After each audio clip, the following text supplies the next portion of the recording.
Despite salaries increasing over time on paper, the reality is that many American salaries have failed to outpace inflation, with pharmacists, lawyers, architects, actors, and dentists seeing the biggest drop in their real income.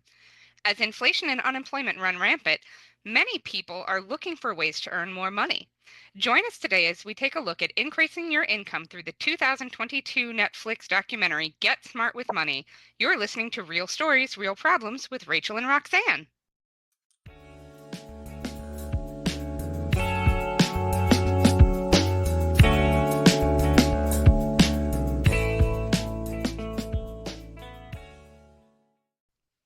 Hello, Rachel. How are you doing today?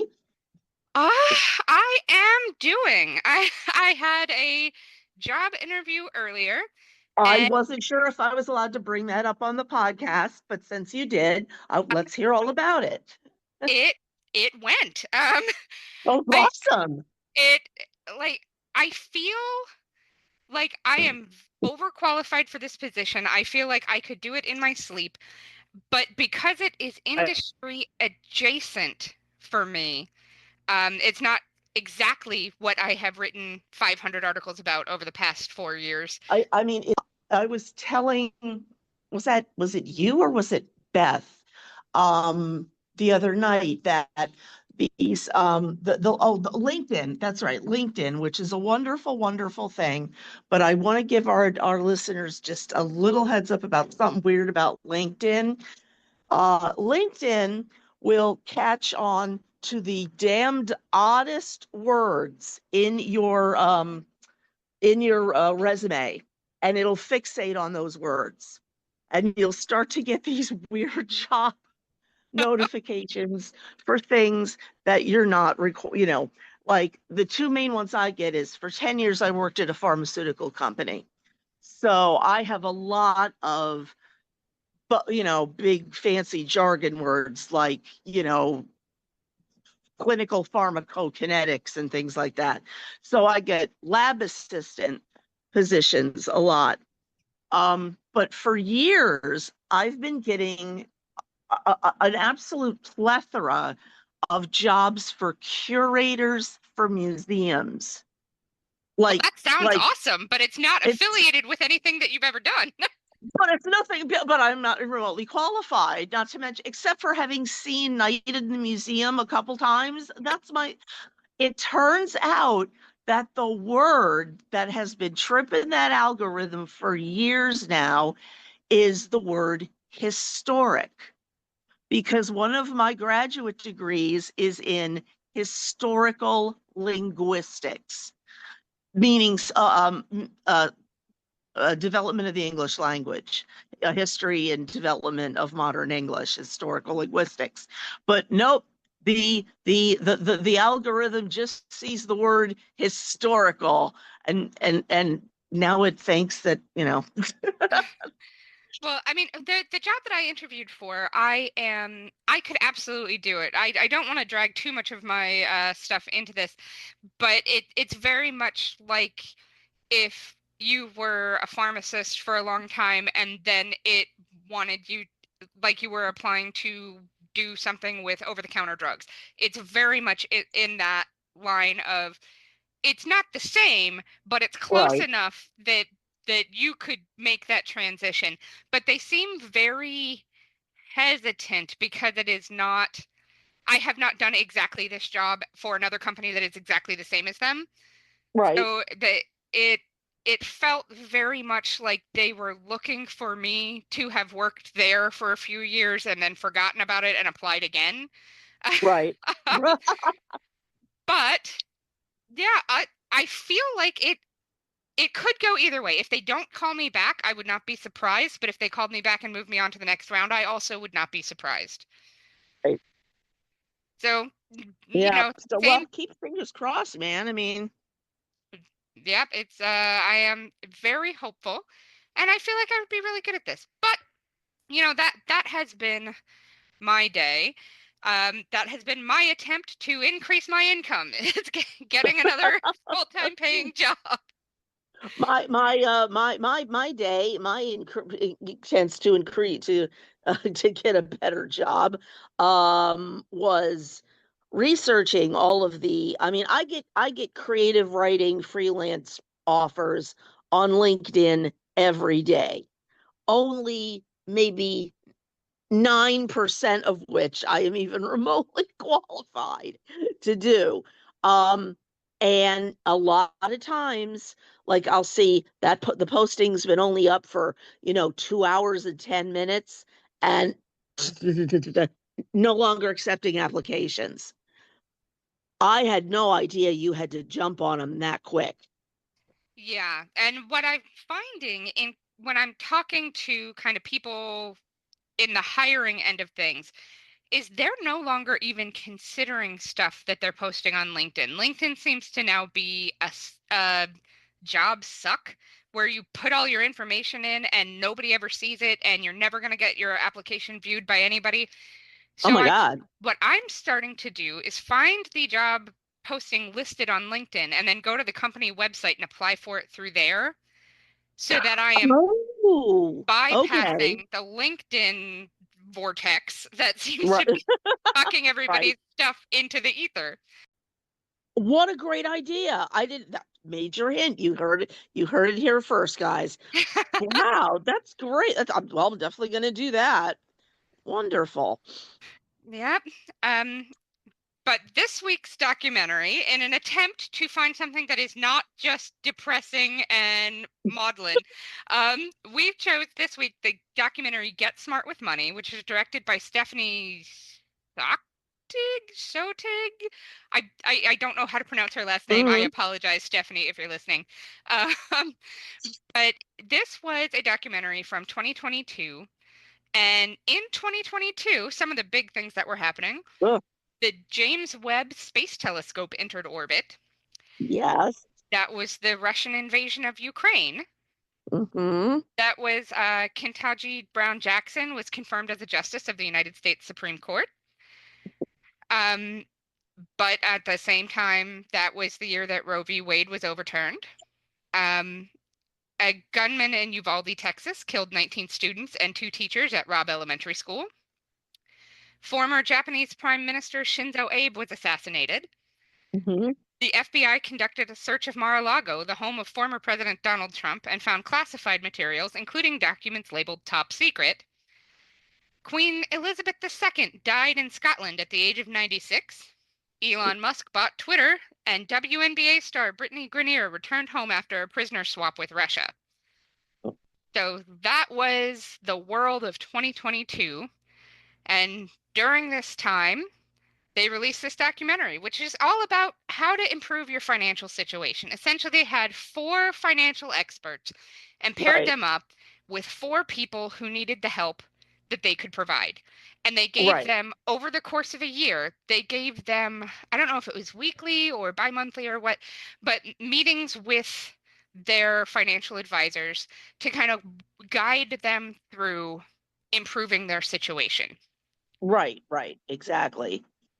Yes, the gurus, so to speak. The thing, and I'm just gonna lob this one out there.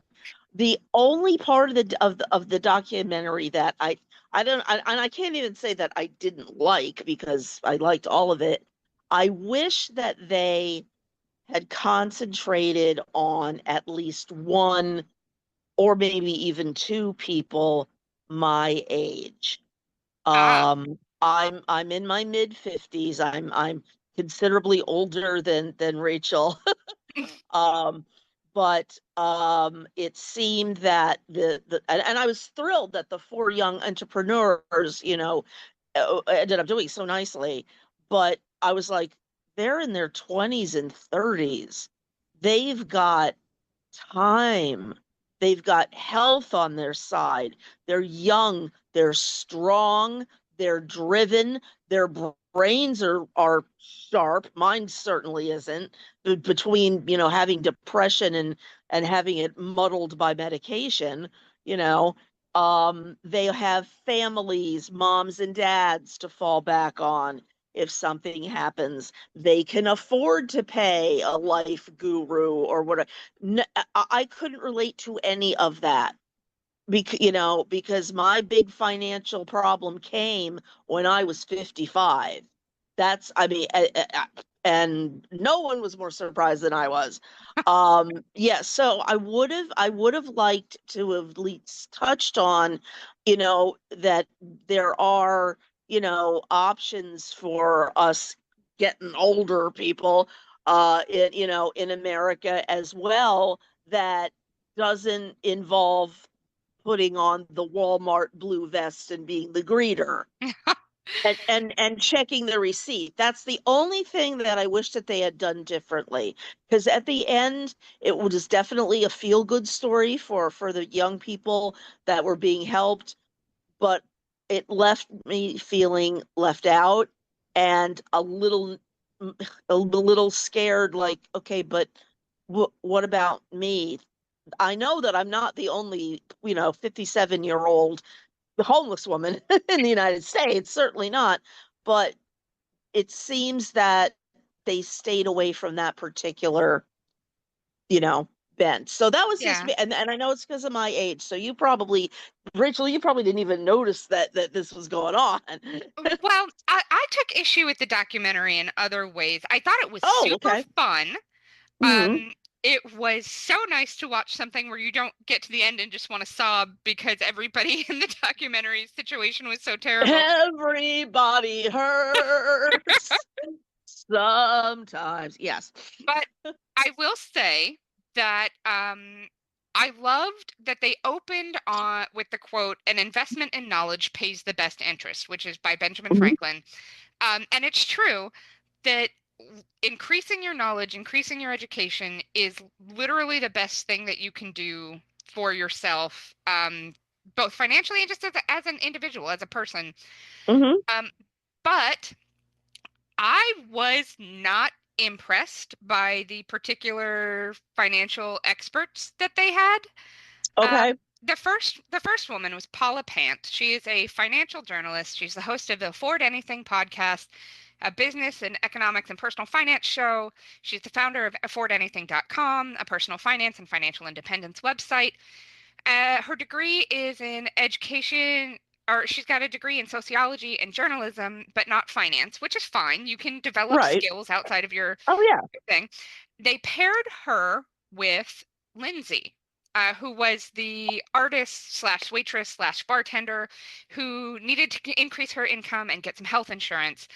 Um, and And she well, was the dog walker, right? The dog yes, park girl. I yes, love that idea, by the way, that I that love that that she had. idea too, but I really felt like when if you just break down their individual stories, when you follow Lindsay, they open with she didn't finish school, but she's so artistic and so driven, and like she has taken some classes in design, and she knows that she wants to do these things, but she has no health insurance, and she's earning less than she has to spend for her monthly bills, and Hmm. she's trying to find a way to increase her income.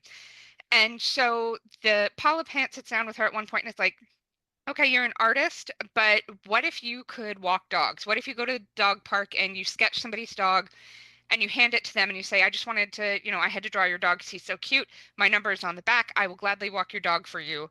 This is a side business I'm setting up. That's a super cute idea.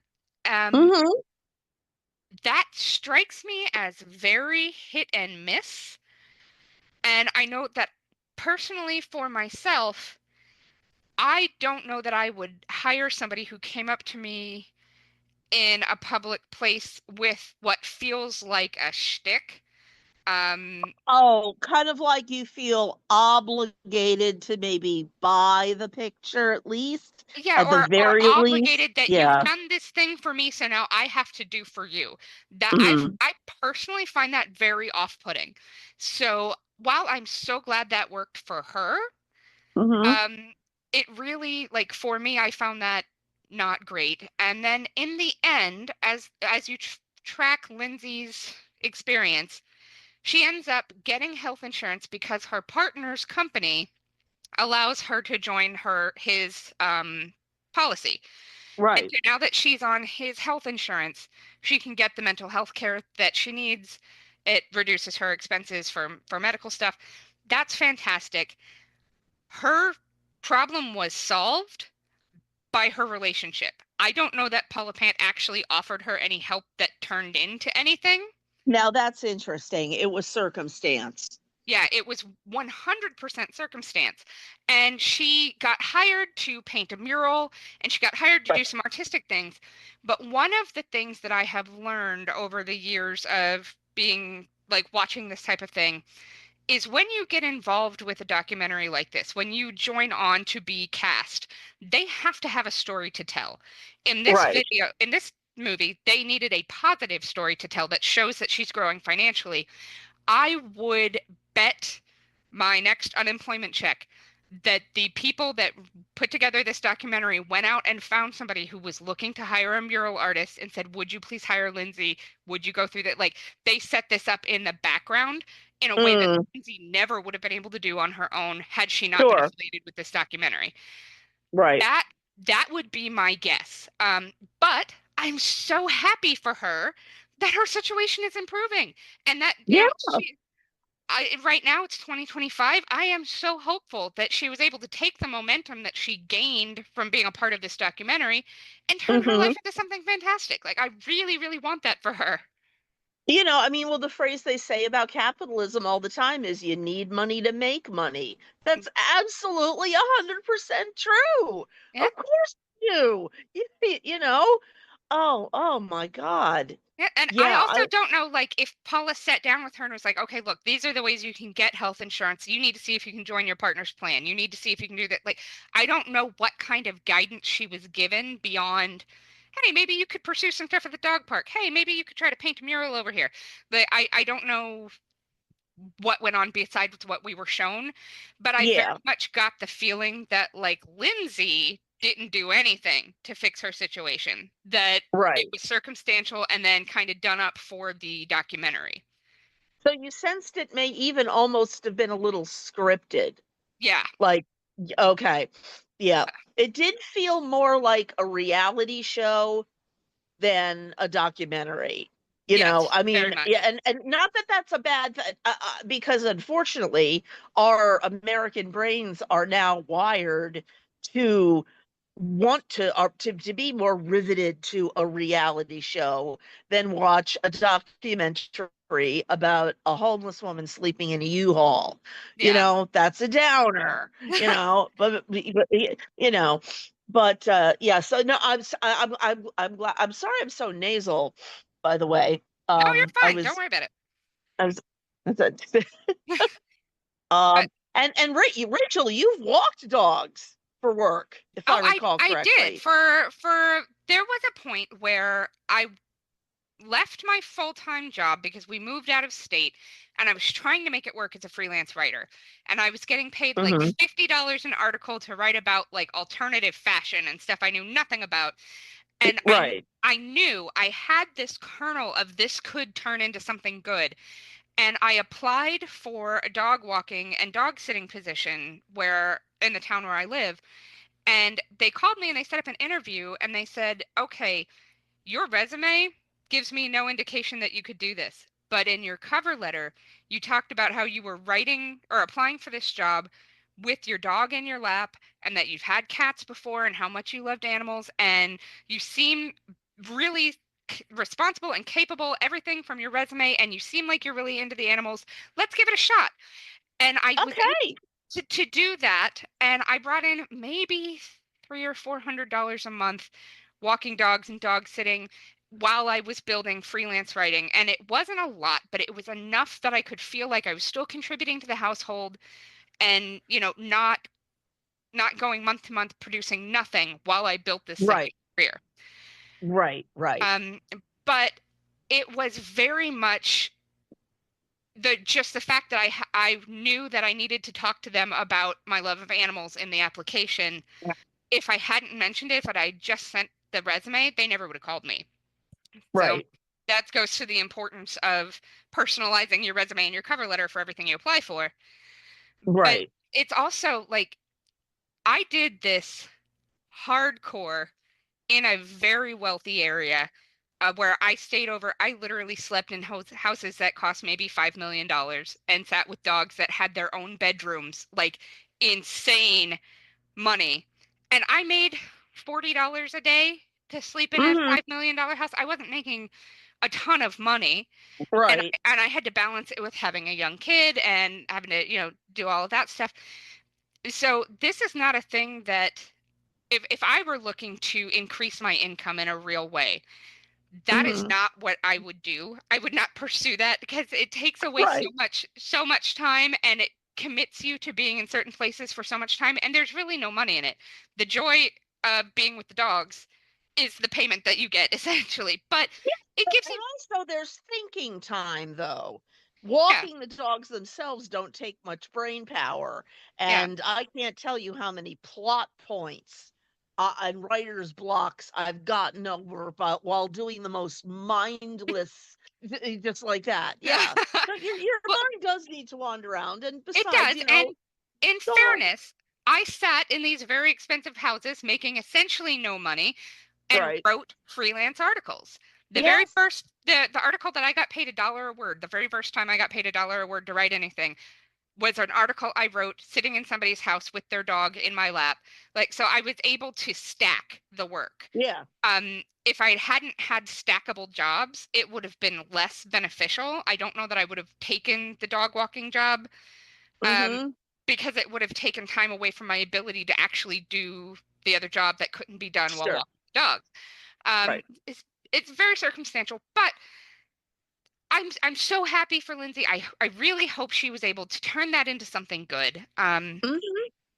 The next financial expert I think was my favorite was Ross Mack. He's a rapper and musician, but he graduated from the Wharton School of Business at the University of Pennsylvania, and Right. he went to work on Wall Street with Morgan Stanley, and he later joined a company called GCM Grosvenor, Mm-hmm. which is Grosvenor. an Hmm. alternative asset management company. So this is a man with like a serious financial education, very serious financial career, and he sat down with the Tease Tabor was the professional Hmm. football player, and when they talked to him, he got signed with I think it was Detroit, got paid a $1.6 million signing cost, and Bonus, right. Mhm. blew through it. Bought a couple houses, went on a bunch of vacations, bought some jewelry, and ended up when he hit the point where he was at about $300,000, he was like, "Oh crap, this was the money. I'm going to get paid yearly, but not very much. Like this, when Right, you're a professional athlete, the money is the big bit that they give you at the beginning. right. What do I do?" And so, uh, his financial advisor Ross Mack sat down with him and was like, "Okay, let's talk about investing. Let's talk about putting money into the market. Let's see what it can do."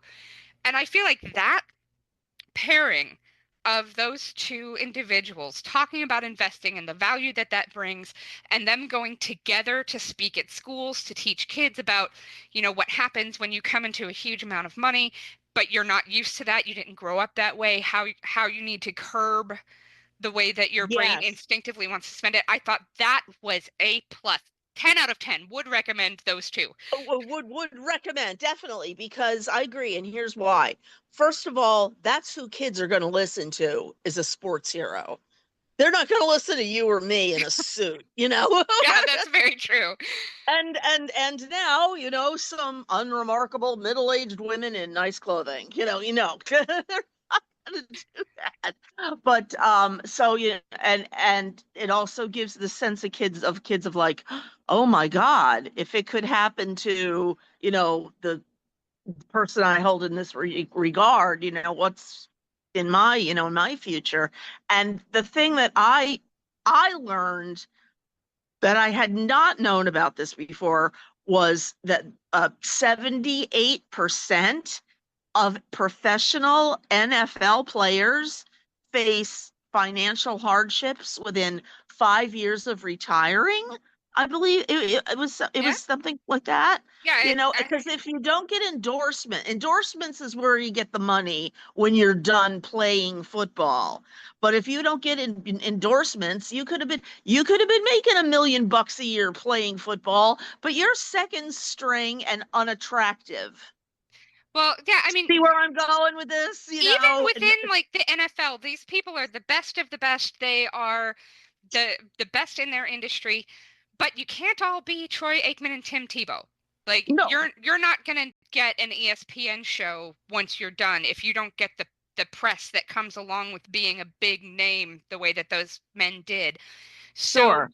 you have a very unique opportunity where you are given a large amount of money that you then have to invest and like take care of, and you need to think hard about how you're spending it at a time when you are so young and so full of hormones and want nothing more than to show the world how successful you are.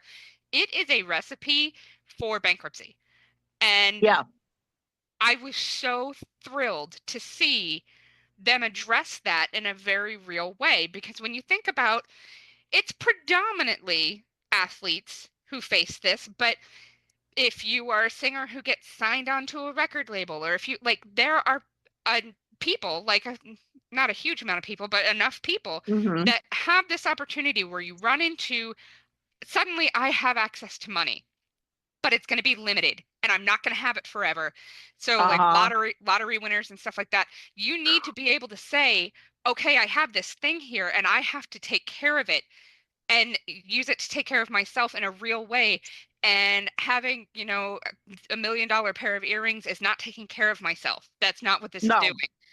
So, No, I'm reminded of when I was in high school. This would be back in, oh God, 83, I think. My algebra teacher, my high school algebra teacher, won the lottery. oh, And yeah, he won the lottery, but I mean, of course, in the 80s, $1 million was a lot of money. It still is, but now think of what a public high school teacher makes, yeah. certainly in 1983. So he won the lottery, and it was something like $2 million or whatnot, but he was only in his late 30s, and he didn't want to retire. And also, when you're young and you win a large amount of money, they always advise you do it as an annuity. Yep. So that's exactly what he did. He pretended that money didn't even exist. He gave it to his banker and went, "Here, put this somewhere where I can't like you know get to it." And he kept his salary, as a teacher. And of course, he kept getting raises, as you do, because he was, like I said, very young, 35 tops. And he used his $2 million or whatever to take the family on one nice, vacation a year in a nice place, and then earmarked the rest of it for his own children's college, Mhm. retirement. And he lived very, very comfortably. He was hardly a rich guy. Like, you'd never look at him and go, "Oh no, he's a rich guy." No, he was a dorky little algebra teacher who was very nice. And I was happy for him. If any teacher had to win the lottery in my crappy high school, I'm glad it was you, Mr. Venosi. Yeah. Yeah, So, but that happens. I mean, but obviously that's a really rare occurrence, But here's a guy that never made over 50 grand in his life, that suddenly has seven figures, and I can see myself panicking. yeah. So I love that this documentary touched on that Yeah. as a talking point.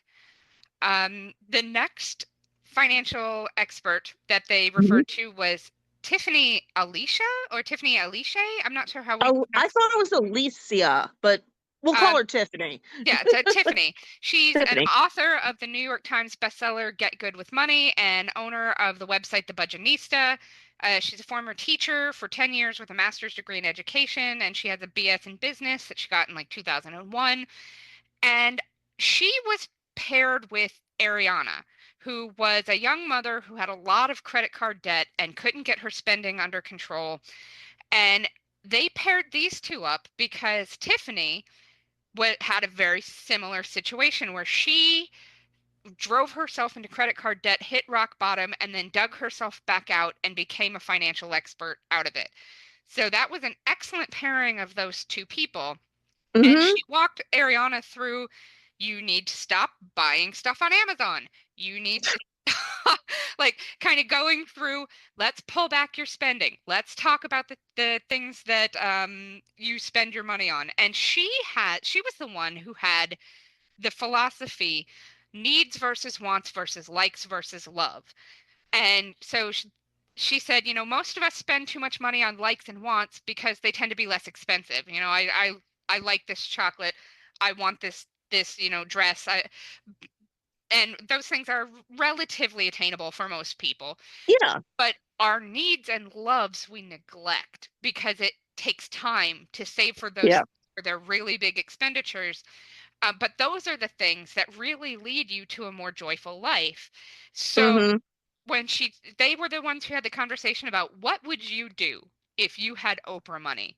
And when they said, okay, when you think about if I had unlimited money, this is the thing that I would do. Well, that's your loves and your wants. Those things that call to you that you would really want to do with your life. That's where you should be putting some of that money in. Mm-hmm. And so they had that whole conversation, which I thought was lovely and wonderful. And it made me want to ask you, Roxanne, what would you do if you had Oprah money? I'm glad you brought that up because I thought of that. Now, do I have all my Oprah money at once or like just Um, let's assume that you had to earn it over time, but that you earned it like Oprah did. So she jumped into the industry and she built an empire. okay? Am I the age I am now in this Yeah. scenario? Okay, all right. Well, in that case, at 57, obviously the first thing I'm going to do is pay off all my debts to the people that I've borrowed from. Fortunately, that is done. Industries, this, that, and the other thing. Now, my next instinct was, and then I'm gonna fix everybody I love. I'm going to pay off everybody's mortgages. I am going to pay off everybody's college, tuitions. I'm going to buy everybody a new car. Well, that kind of screws them tax wise, doesn't it? It The does. next Oprah learned that lesson when she gave a bunch of people cars. Yeah, yeah, and not to mention they're gonna have to pay the insurance on that brand new $90,000 car that Roxanne bought them because yeah, and they're yeah, so their interest that's gonna go sky high. And parts will be impossible to obtain because they'll be in some weird foreign place. I It would take a lot to not to get me to go nuts. Um, because once I got over the initial pay everybody back, what I absolutely would do, well, first I'd take you with me because and we would go to a money person and I would sit down with the money person after doing research on all different money people, to say, okay, I have this amount of money. I have no children. I have no heirs. I have no next of kin. Help me live as comfortably as I possibly can for the rest of my life, whether that's 10 years or 40 years. I might make it to 97. You never know, you know. And you know, that's what I would do because my instinct would be to give it away and then buy useless crap that I don't need, that I just want. I know myself, Well, your you know. instinct to take care of the people that you love is a good one. And Yes. your very first step of paying off your debt would be exactly what you should do if you come into that And, kind of money, is to remove that expenditure from your plate so that uh-huh. the rest of everything can be used going forward for better. Right. And for me, I would start by paying off the house and Of setting aside course. some money for my kid to go to college and, all of that, and, more than we already do. And then my fantasy, the thing that I want to do that keeps me up planning for, Hmm. if I ever had a bunch of money, this is what I do. I want to buy abandoned ghost towns and I want to bulldoze them to the ground and I want to replant them and regrow forest where we have left garbage. I want to reforest the United States. What a That's beautiful idea. Here that's what I am I would do talking with the about money. going to Bali twice a year, and you're just And I mean, this is 100% me trying to soothe my anxiety about climate change and global shit Mhm, with having, if I had money, that's what I would do. That mhm. 100%, that is what I would do with it. I would have to fist fight my husband because he'd be like, "Please, can we go to Vegas?" And I'd be like, "No, first the trees." So we would have to fight that out. But Yeah. No, oh yeah. And well, that's the other thing. Right now, literally, well, I had to cash in my life insurance after I got fired, so it's no longer applicable. But after my father died, I changed my beneficiary on my life insurance to the ASPCA. yeah, I mean, because I love animals and I don't like. I do have some living relatives, but but nobody I who don't needs that love. money. But they don't need that money, and they wouldn't offer me a dime. So, yeah. But that was my other. I asked my rep. I was like, "Can I leave it to a charity, to an organization?" Like, sure, people do it all the time. I'm like, Yeah, okay, Betty White yep. did So that, it in was, fact. yeah, yeah. Yeah. So I was very, very pleased about that. So, Okay, but the next financial expert that we saw in the documentary was Pete Ad Adeny, known as Mr. Money Mustache on the yes. internet.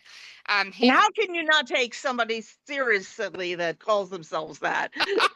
Yeah. um, he's a 30-something retiree who's now a financial writer and internet personality, and they paired him with Kim and John, a married couple with children who were living beyond their budget and Hmm. trying to figure out a way to it, get their budget under control. I was the least impressed with Pete in Hmm. because I hate that he is billed as a 30-something retiree. He is still working. He has an internet business where he talks about finances. He is in documentaries. He is still earning money. He is retired from doing work that's not this. He switched Right, careers. He retired nothing.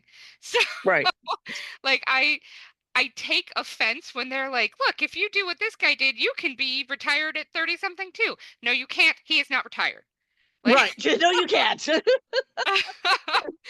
but I did like that he talked to them about, okay, this is what you're spending on your house. Do you need a house this big? Are you overspending on your living situation? Right, This is right. you're overspending on your groceries. You are spending like you guys are drinking Dom and eating steak every night. What are you spending Yeah, this yeah. money on? And so like he talked to them through how to pull their spending back and get in budget. And by the end of it, they were moving to a smaller house, but they were keeping the house they were leaving and using it as a rental property for rental Hmm. income. And morally, I hate that. But financially, I see, the Right. benefit that they're getting from that. Um, the recent push for people to buy an investment property, turn something into an Airbnb, that is taking livable property off the market for people who need Hmm. it. It's driving up the cost of uh, mortgages and rentals, and it's making the world a worse place so that some people can have more money. And I don't like Right, it. But from not considering that, just from their perspective of I have this house, this is how I can make the most money off of it. I understand why that would be the step that they would take. right, right. Absolutely. And Yeah. he was the one who explained that the definition of enough to live on is that you have 25 times your living expenses put in investments. So you, I nearly like had an apoplectic attack at that line. I think I blacked out. I really did. well, from from the perspective of, the financial, that's about right. You have to be able to account for, downturns in the market. And if you have 25 times your living expenses per year set aside, Hmm. You can withdraw 1 year of your living expenses and it will still continue to build. You essentially, once you have 25 times your living expenses invested in the market, you will never have less than 25 times your living expenses invested in the market because it will continue to grow at a rate Right, where as right. you're taking the money out, it's replacing itself. And so I understand that. Um, but I like that's so much money. Like if you did not start investing when you were 17 and had your first I was after gonna school say job, with the paper route, right? With like money in the piggy bank. Yeah. how Oh my how do God. you get that much money without it being an accidental, look, I bought this stock and it became insanely valuable or Hmm. eh, what have you. So that while it is good advice and financially it's a good decision, it's kind of like saying you should be in good enough shape that you can climb Mount Everest. Yes, you should. I'm not going to get there. Like, that's not a Yeah, thing that's going to happen. right, Let's not talk about that. That's not a possibility. right. Let's talk about realism here. Hmm. Yeah, so that I love his website, Mr. Money Mustache. I went on it after watching the documentary, and he's got some great stuff about this is how you can reduce your food budget, and this is how you can, access this money, and this is how you do. So I feel like he is a net good, but I feel like he kind of polished himself up to seem like more than he is, and I'm Hmm. that that was a little hmm, uh, discomforting. But overall, his advice is good. So take Well, it. I mean, I mean, all four of these people were selling themselves. Yes. I mean, in a way, the documentary was an hour-long commercial for these people's, you know, particular skills, and as rightfully so. I mean, I since I got fired, I started at my private tutoring business, which only has had one client so far. Yeah. But one thing, what was I, what was I babbling about? Oh, one thing that I thought was really interesting, and I think it was the first guy was talking about how high school didn't prepare him for real life money management.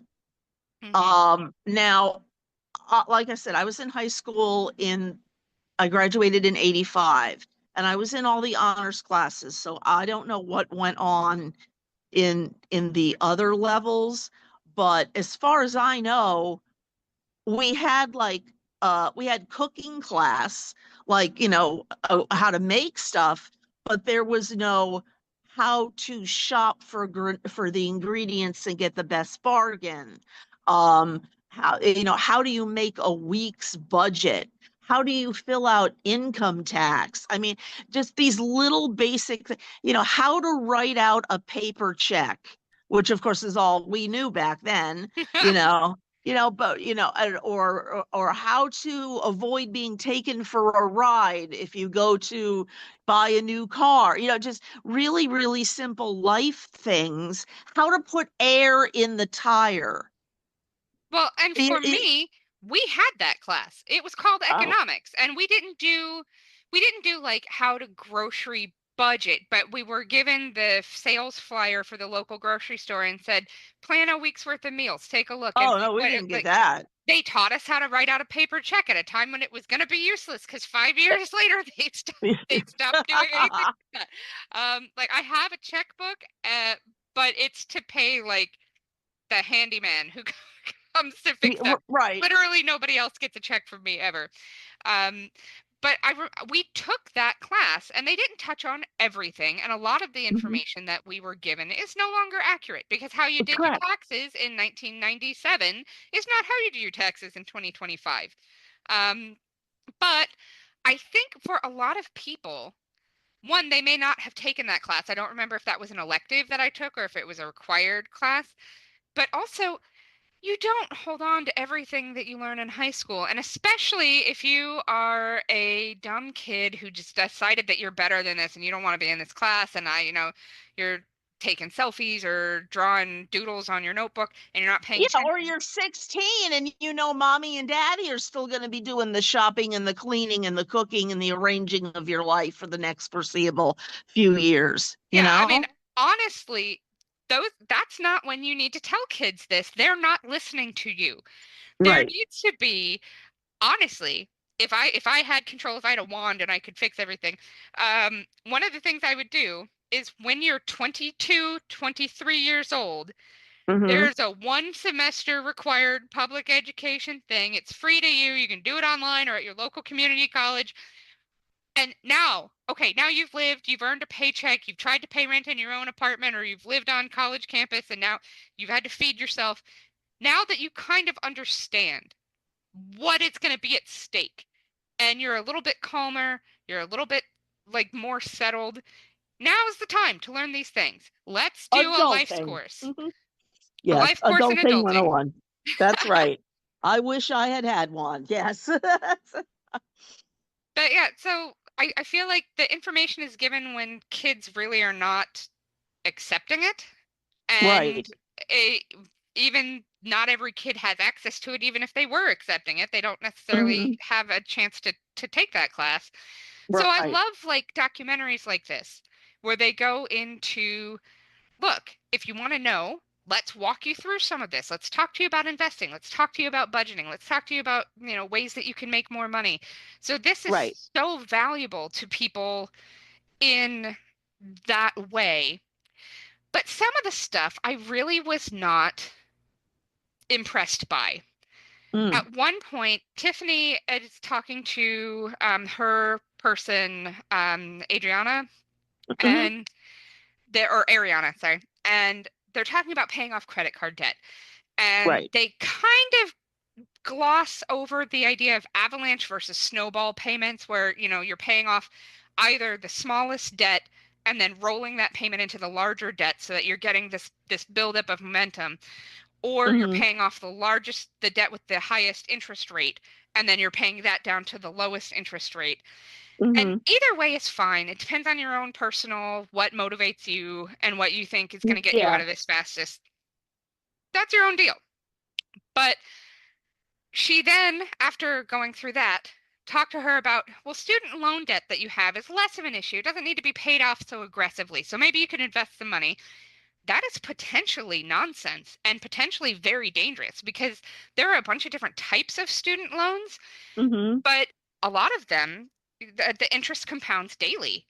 And there are a lot of people my age in their mid, 40s, mid to late 40s, and they have more money in student loans that they owe than they took out when they were in college 25 years ago, Yeah. because Oh, they've been yeah. paying and they've been paying and they've been paying, and it's just been going to interest. And so they're Hmm. just continuing to build this debt that they will never pay off.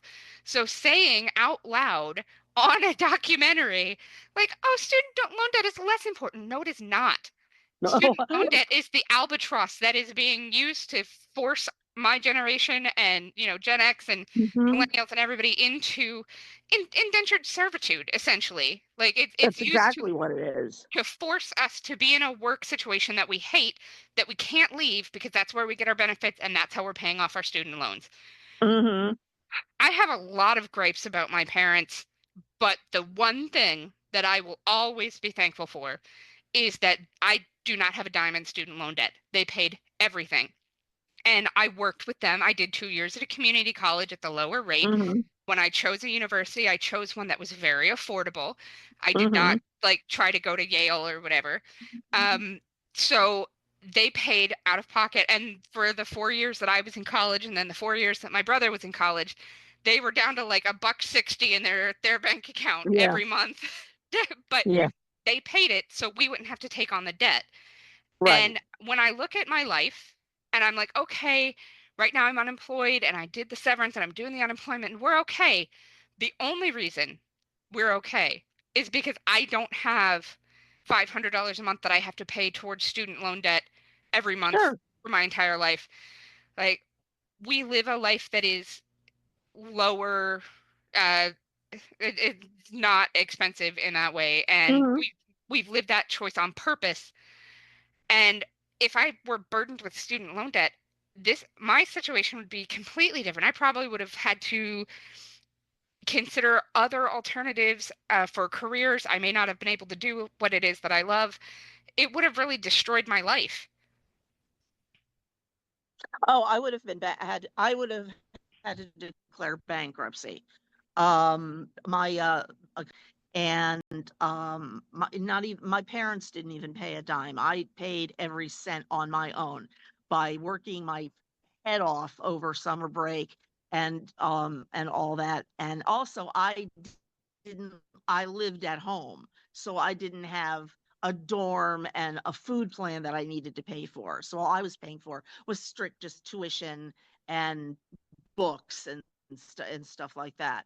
Um, which, that's and I'm so glad I got that over with because that was a huge on my CV to get into graduate school.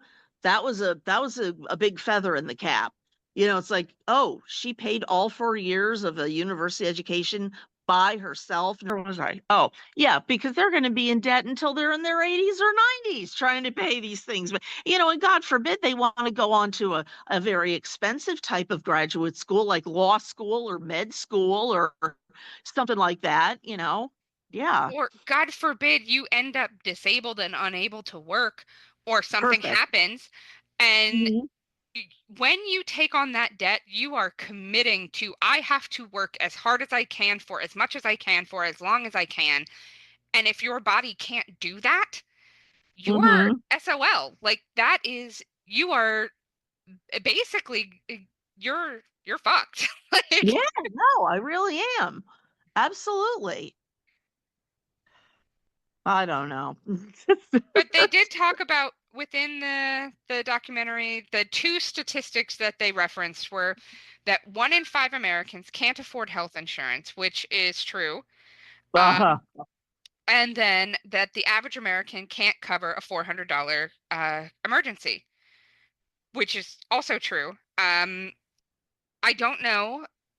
Mhm. Looking at those statistics, that so many people cannot afford more than a $400 emergency, and that 1 in 5 people can't afford health insurance. I think that while this is a feel good documentary and it's trying to be really helpful, it is offering less than people need or trying to meet Mhm. people beyond where they're at. Yeah, So, yeah, yeah. so taking like, okay, 20% of Americans can't afford health insurance, but let's talk about investing. No, that's not the conversation to have right now. Right now, right. We Again, need to and have, I say this every week. We're trying to fix the wrong problem. But, you know, but yeah, so they're talking about if the average American can't cover a $400 emergency, the part of this documentary that should speak to them then is the bringing down your spending, finding other ways to reduce your financial load so that any extra money you make can go towards fixing that. But the rest of it, right. not great. But Hmm. on a personal note, I was ticked off at the recommending for DIY home repair. Because I mean, if you're installing a towel rack Oh, or something like that's fine. But the house that we live in right now, we bought from somebody who DIY'd their own home repair. Our toilet is installed at a weird angle, and our deck had to be completely replaced because it like there's 5 or 6 places around my house where I'm like, all right, clearly somebody thought they could do this and they could not, and I've had to call in professionals to redo the work that these people did uh-huh. for themselves because it's not safe. Like they messed up a fair amount of stuff. Right. So the the Hmm. quick, hey, you should do some DIY home repair. No, that should come with the caveat that you do not do DIY home repair for anything that is load bearing, weight bearing, water related. Like, don't touch it if it's going to damage your house. Oh, it was funny. I mean, again, our listeners don't know this, but I house sat for Rachel's family while they were on vacation, and it's a gorgeous home, right? But there's these weird little angles and like kind of like strange that I'd be like, what was the architect going for there? Like, what was what? Why is this like this? Yeah, It's so there's a, so now I understand. Yeah, and that's when funny. we bought the house, we knew we were going to have some of this stuff redone. And so we ended up getting the house for a lot less than probably we should have. And the timing of our buying the house, we bought it in January of 2019. So buying a house in the winter, you're going to pay less than like in spring or summer. And then we bought it right before COVID ratcheted up everything for the whole country, and all the like Yeah, real estate went to shit. And then when the interest rates dropped, we were able to refinance. And so mortgage wise, we're great. But the the downside of that is, okay, so we bought this house that has all of these DIY features, and now we have to go through and be like, all right, if the room smells odd, or if you're seeing light where there shouldn't be, or like you need to tell right. me right now because, Yes. because that's a sign that maybe something is wrong.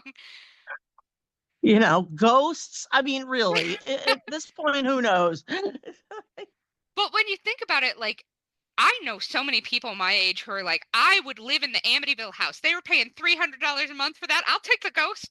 I'll live with it. It can pay some rent. Like, Yes, and it cause entertainment. Sure, absolutely. yeah, but it was really nice to have a week where we're talking about something that's not just depressing. Right. But at the same time, like, I feel like this was not as helpful as they would have wanted it to be, or that they Mhm. were intending it to be. And that's not necessarily their fault. A lot of stuff was happening while they were filming this documentary. So Right. Right. we were Exactly. in the depths of the COVID, as they were filming in 2020 and 2021. You Right. could see people in masks at the grocery store and stuff Sure. as they were Sure. filming. So there was some universal stuff Yeah, going there was on. stuff going on. But I think it's time for us to go. So thanks for listening to Real Stories, Real Problems with your hosts, Rachel and Roxanne. We hope you enjoyed our deep dive into increasing your income and the documentary Get Smart with Money. Join us again next week for a glimpse into another financial problem and a documentary all about it. If you enjoyed our show today, please remember to like, subscribe, and leave us a review on your podcast app. Thank you for listening and see you again next week. See you next week.